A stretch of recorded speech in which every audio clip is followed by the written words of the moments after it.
Welcome to Real Estate Investing Abundance, the show for busy, fulfilled professionals like you to learn how to develop financial independence built on solid, passive real estate investments.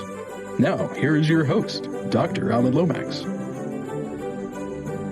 Hello, enlightened investors. I'm your host, Dr. Alan. Delighted that you've joined us today. Are you a busy professional, passionate about the work of your calling, yet realize that even though you love what you are doing, you're exchanging your time for money? You know that if you were to lose the ability to exchange time for money, your financial well-being will be in jeopardy. If you can relate, I have great news. Steed Tucker Capital is an investment company designed for professionals to develop financial independence built on solid, passive real estate investments. Remove the anxiety of an uncertain financial future and go to steedtucker.com. Get your free one-page 10-step guide to passive real estate investing. Enlightened investors, are you ready to fire your banker? Mark Willis is a man on a mission to help you think differently about your money, your economy, and your future.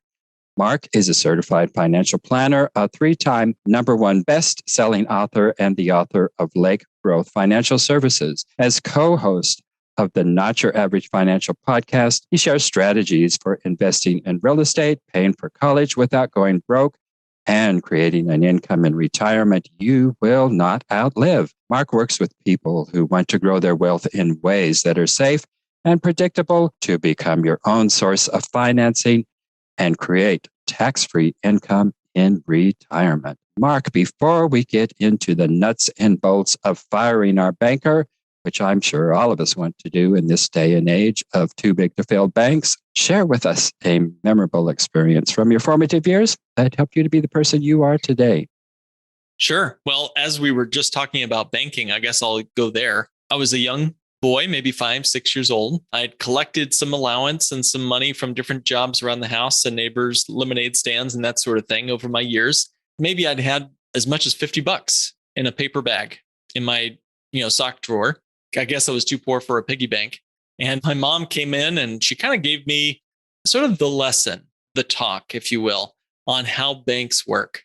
And I was supposed to, at the end of that talk, go with her to the bank, carrying my little paper bag of money and coins, and hand all of my life savings over to some stranger. And he was supposed to just tell me, I was supposed to have faith that that money could be there and available for me whenever I want to go get it again.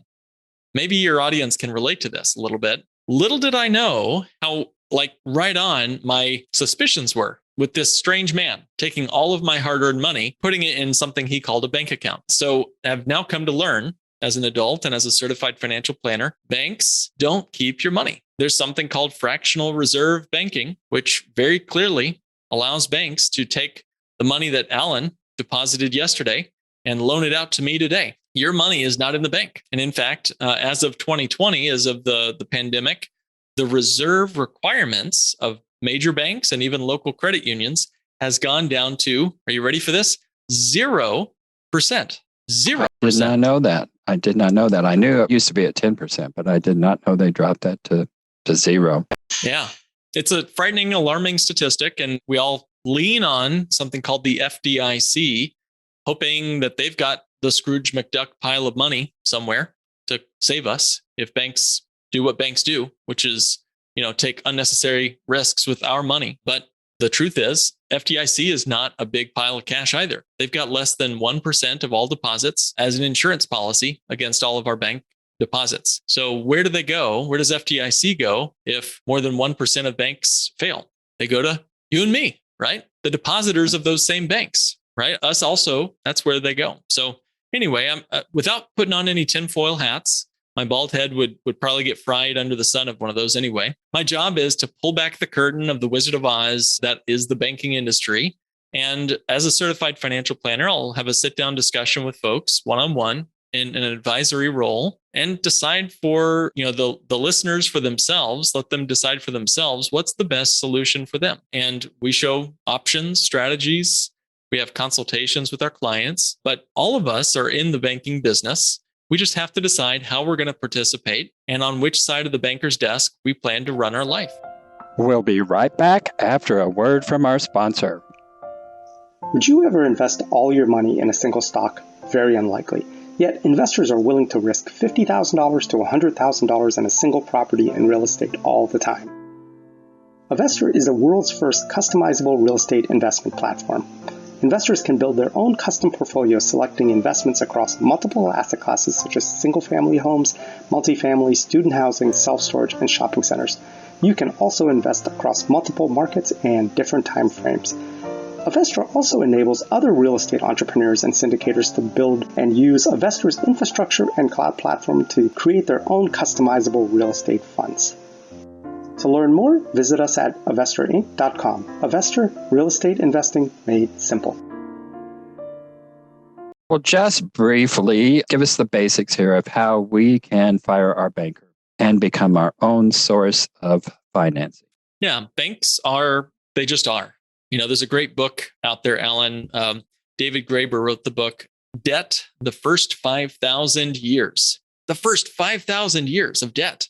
So this to me says that banking is a permanent part of human civilization. Banks are a more modern phenomenon of a very long tradition in the human experience of banking. Banking is as far as I can tell, it's as old as friendships, because banking just is. It's a verb. But where we do that banking matters. If you're banking at somebody else's bank, then they control the environment where your money lives. Okay, so the average American, according to the US Commerce Bureau, spends about 37 cents on the dollar to service that debt that they carry. Let that sink in for a minute. 37 cents on the dollar. So, it's sort of like a third of our day, right? If time is money, what's a third of our day? 37% of your day, my day, working for a bank. That doesn't sound like freedom to me. I might be a white collar professional trying to get my job done so I can go be with my family. A third of my day is going to work for a bank. Even if I think I've got my own business or running my own dentistry shop or whatever it is, a third of my day, I'm actually working for the bank. Throw Uncle Sam in there, and that might be half our day gone before we're really in our own job, right? Working for ourselves. So the idea of firing our banker is revolutionary because it takes away that drag on our life, our financial life. I almost don't care what your mutual funds are doing if you have your own banking system where you can control the financial environment where your money lives. If you got 6 or 8% on your mutual funds, but you're spending 37 cents on the dollar to your mortgages and your boat and your car loans and your student loans, you're moving backwards, not forwards. I don't care what the rate of return on your mutual funds is doing. So we can fire our banker and not just pay cash for things, but we can actually become our own source of financing. And Alan, if you want, I can dive a little deeper into why I don't believe paying cash is the answer, but that's how we can do it. We can become our own source of financing because banking will continue. Even if you fire your banker, you're going to need cash and ways to purchase major expenses. So become your own source of financing and break free from the banks that have us tied down. Well, give us just a little bit more information of actually how we can go about doing that. What's our first step? I mean, consulting with you, and what does that mean? And when we consult with you, what are we going to be doing? Yeah, me or one of the great colleagues that I work with who are Bank on Yourself professionals, we would sit down and talk with you about how and if this would be a good fit for you.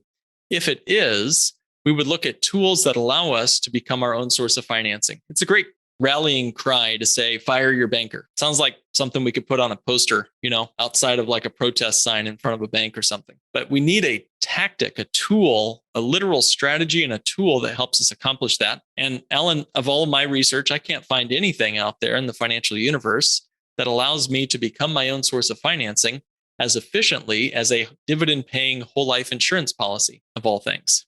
Mm-hmm. All things in the financial universe. We could be talking about trusts, annuities, real estate, mutual funds, savings accounts. You pick it, right? There's 400 plus financial products out there. Whole life insurance seems to fit all the criteria of a private banking system. Here's how it works.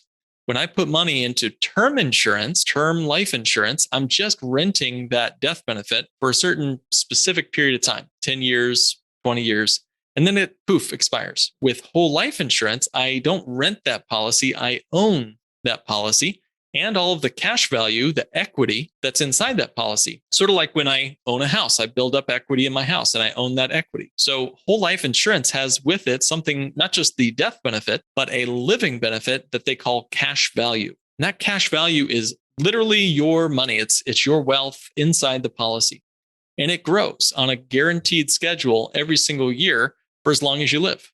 Outside of the stock market, outside of real estate markets, it just predictably grows every single year, and it gets usually a better and more efficient increase for as long as you keep it. So I'm trying to imagine like having a car that got better and better gas mileage every single year. So that's kind of the first step of this. The next piece is it's liquid, accessible money. Most investments, I can either like have great returns with no liquidity, or I can have no returns and lots of liquidity, like a savings account at a bank. But this gives us some decent, moderate single-digit returns, middle single-digit returns over time.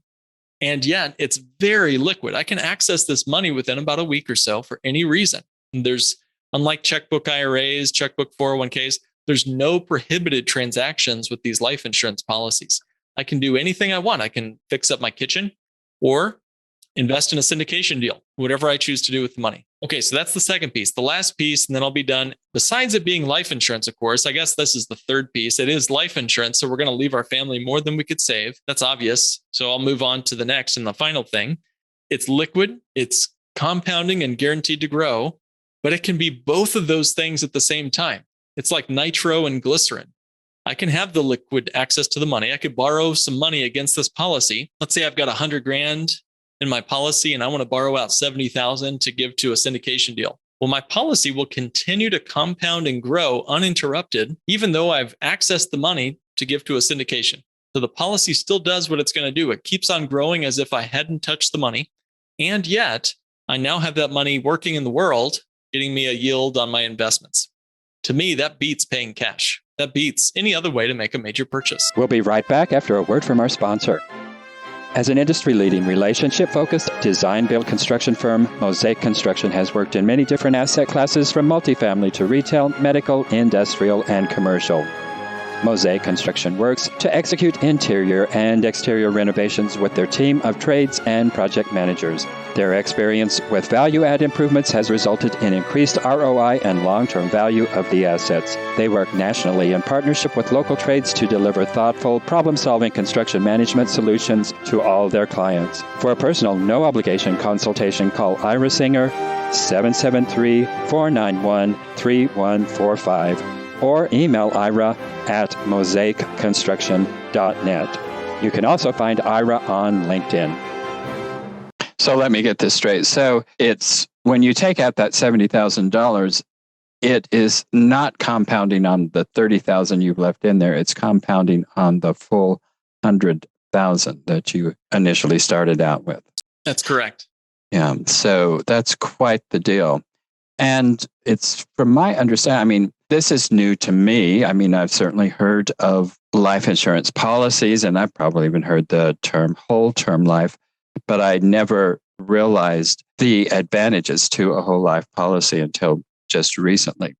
But this isn't a new thing. From my understanding, this has been going on for, 150 years or more. And it has a history over that 150 years or so of paying those dividends every year through the depression of the 30s, through the crash of 2008. It continued to pay those regular dividends. Single digit, as you said, but that single digit is compounding every single year. Well, two things on that. You bring up a great point about just the consistency of the yield on these policies. And it is over time, right? Over the long term, I'm looking at upper middle single digits over the last 50, 60 years. That's a tax-free return. If we've designed the policies correctly, there's no taxes due on the policies. And that's a great opportunity, because what do you need in a 401k to get 5% or whatever on a tax-free whole life? Well, if you're in a 30% bracket, we're talking maybe 8%. And then add fees in the 401k, we might be closer to 9%. And this is what we call a straight line projection. Straight line projection. That's different than a volatile asset. Let me give you an example for your listeners. So let's say you invested with me $10,000. today. I'd be happy to take it, of course, Alan. And then let's say I do a great job with your investment and I double your money this year. Your $10,000 goes up to $20,000. So far, so good. We love what we're doing here. So you stick with me another year. And now your $20,000 is what we start with the investment on. Unfortunately, however, I lose half your money, negative 50%. So we went up 100%. We just went down negative 50%. So your 20 grand lost down to original 10 grand is back in our pockets again, right? So after 2 years, you started with 10,000, you went up to 20, you went back down to 10. Are you any richer after 2 years? No, of course not. However, do the math. The average rate of return was 25%. So I get to advertise to the next guy behind you in line that I got you 25% average rate of return over the last 2 years. I can legally do that according to SEC. Now, is that fair? No. Is it legal? Yes. Okay. I would much rather a straight line of 5 whatever percent and have liquid access to it to go invest in the next crypto or the next real estate or the next whatever. Because now I've got a dual asset. I've got my policy doing its boring, better than savings account cash returns. And I've got the other asset working for me in our favor in our portfolio. Well, you mentioned retirement accounts. So what is it about tax-deferred retirement accounts that really, truly, they are a time bomb? Why is that? Well, let me ask you a question, if you don't mind me turning the tables a little bit, Alan. Where do you think taxes are going in this country? I don't care about the president of this and that, Congress, this and that. Just over the next 30 years, do you believe taxes will be lower or higher in the future? Enlightened investors, we'll be right back after this important announcement. I have a big ask that will only take a moment of your time. Ratings and reviews are the lifeblood of our podcast. So to leave a review, iPhone or other Apple iOS device users, go to Apple Podcasts or iTunes. For all you non-Apple device users, go to podchasers.com. On either platform, search for Real Estate Investing Abundance. Once found, please leave a review and a rating. Subscriptions are also vital to our show's success, so please be sure to subscribe on your favorite podcast app. It is free to subscribe, and you can unsubscribe at any time. For the middle class, they'll be higher. For the upper class, they'll probably stay at 0. Yeah, you're probably right. If you can pay a lobbyist less than you can pay your Uncle Sam, I guess that's probably a good deal for the 1%. Yeah. Yes, absolutely. Yeah. Well, okay. So if taxes are going to go up in the future over the long term, and I agree with you, by the way, not that either of us have a crystal ball, what sense does it make to put a lot of money, or really even a single dollar, into a tax deferred retirement plan? What does the word defer mean? 401ks and IRAs are tax deferred. That does not mean tax eliminated. I can defer a root canal, but that won't end well. That won't end well. And taxes aren't eliminated when I put money into a 401k or IRA. And if I believe, like you do, and most clients I talk with do, think that taxes over the long term are going to go up, up, up, even if they only go up by 1%, it mathematically makes more sense to pay my taxes on the seed and have a tax-free harvest. That's how most life insurance contracts are designed. You pay your taxes today, get that out of the way, put it into a policy that grows with no taxes due every year. And if we designed it correctly, it can be accessed without taxes due. So, for me, the biggest issue is that time bomb. If you give Congress 30 years to make up their mind on how much of that 401k they own, you can bet what they'll choose, right? So especially with a cash-strapped government like we have today. So that's why they're a time bomb on the tax side, Alan. There's more to it than that. I mean, we could talk about fees, eroding the value of your retirement accounts.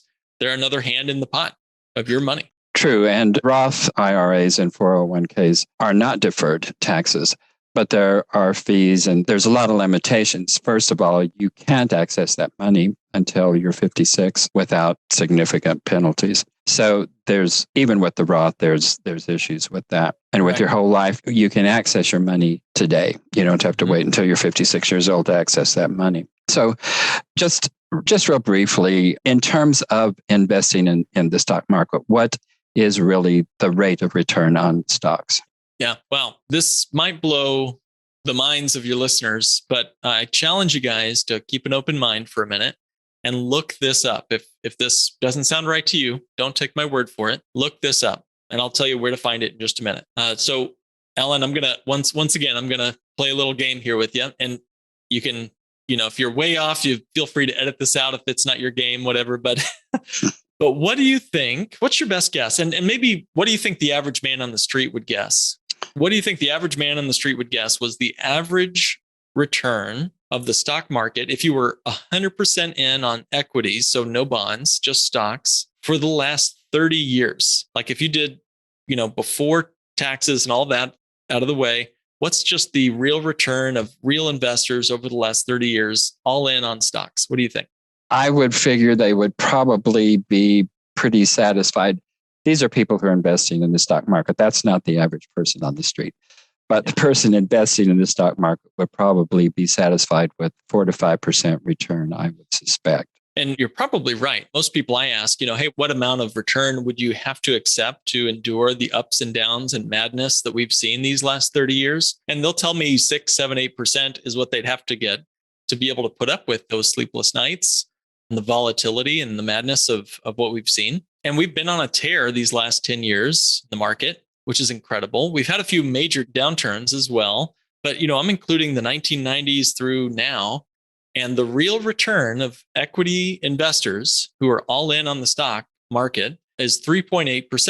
3.8. So you were very close, very close. Now, I would listen to a couple of radio hosts telling me that I can just fall off a horse and get 12% on a mutual fund without even trying. It's just that easy just to get 12% a year on my stock market mutual funds. It's not the case. Maybe you can get that today, but they'll take it away tomorrow. They'll take it away tomorrow. Yeah, exactly. Yeah. So what good does that do me? Back to your example of the $10,000, right? What good did it do you to have 20 grand on a sheet of paper, at the end of 1 year if you lost it all the next year? So I cannot spend a rate of return at the grocery store. I can only spend real wealth at the grocery store. And so once again, look up, guys, if you want to find out if this is legit or not, look up the Dalbar report. That's DALBAR. They do an annual report called the Quantitative Analysis of Investor Behavior. So if you type in Dalbar QAIB, as in Bravo, you'll see that report 2020, and you'll see what I'm talking about over the last 30 years. It startles me when I read it every year. I think it's going to be better. It never is. Now, how can that be? The market itself is doing whatever, 10%, 9% a year over the last 100 years. The problem is a couple of things. We buy at the wrong times. We didn't start investing 100 years ago. I was born in a certain year. You were born in a certain year. We start investing at a certain age, and we sell too because we have to retire. Our aging bodies, we need groceries. We need to spend time with the grandkids. We're not the stock market. We're human beings. Thank goodness. But that means we're going to underperform the market because we are not the market. Just aren't. So anyway, besides that, fees and taxes and more erode our ability to earn.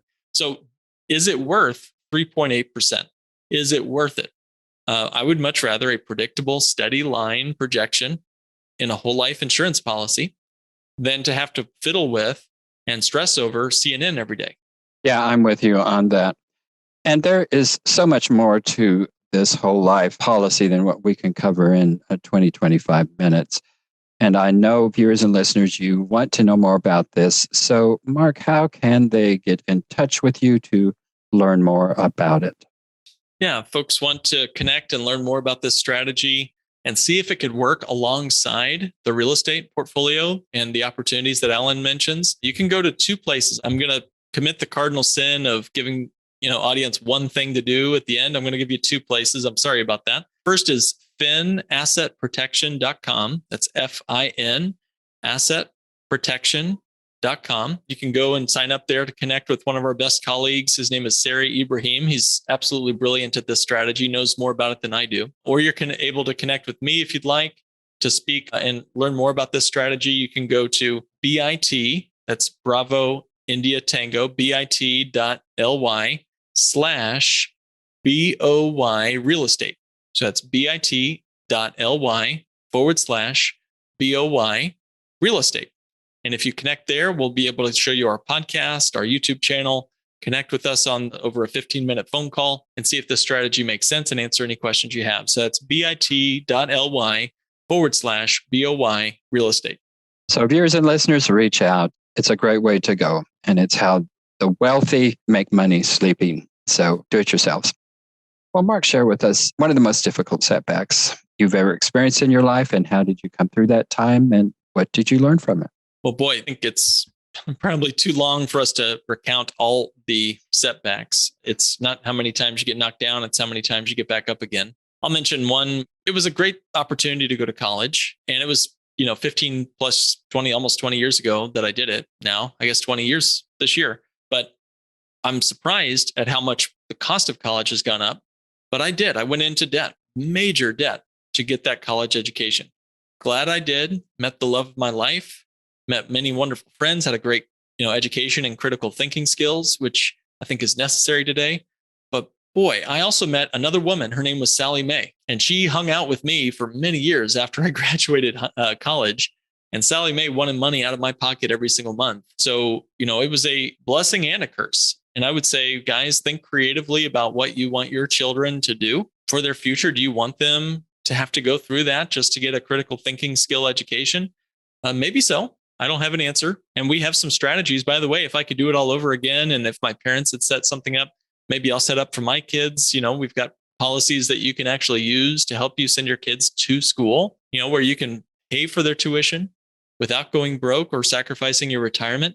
So as I kind of think about college education, it's a quandary for me. It still is, Alan. I don't have an answer as to whether or not it's a good investment. It certainly has helped me in many ways, but I'd say it's also been a major hurdle we've had to overcome. It was like a chain around our neck, my wife and I, for many years. So better to have used a policy to cover that. Since we're in control of the repayment plan when you borrow against a policy, we could have skipped a few payments, thrown a little extra on in the good years to pay down that policy loan. We would have been in control. When you're the banker, you control it. If you've got Sally Mae, who's your banker, she's going to pull money out of your pocket every month. So maybe that's a longer answer than you wanted, but that's a bit about sort of the struggles we've gone to get to here.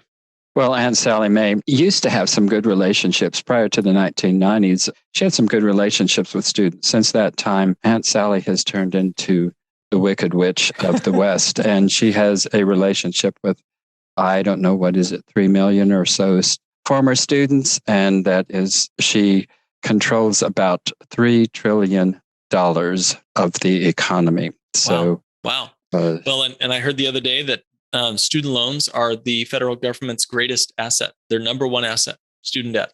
So if this is the land of the free, and yet we still have this, we are the number one asset of our elected officials, I'm not sure what to think. So, wow, that's interesting, Alan. The Department of Education, it's a cash cow for them. They are actually making money off the backs of students, and they actually make more money off of defaulted loans than they do the loans that are paid back. It's a racket. And Wall Street took over the Department of Education back in the 1990s, and it is no longer a student-friendly department in spite of the name.